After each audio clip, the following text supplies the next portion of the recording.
araw sa inyong lahat. Ito po ay maglalagay uli ako ng solignum dito sa plywood na naapektuhan ng unos. Pangkaligtasan po, ayan, maglagay sa ulo ng bonnet. Tapos ito, maglalagay din ng mask. Ito gamit ko yung brush. Ito po, kailangan din dito ng salamin. Ito, naganda ako ng kailangan salamin sa mata para sa mga tilamsik. Yan, kailangan protektahan din natin ang ating mata.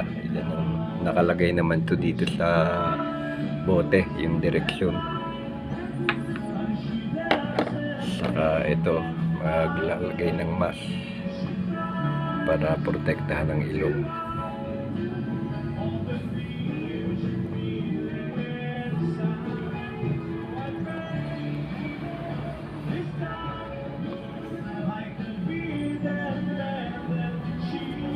Yan po ang yan, ilalagay ng mask. Tapos ito, isasalin ko sa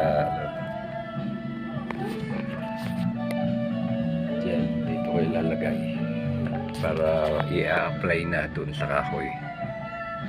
So dyan muna kayo. Salamat po.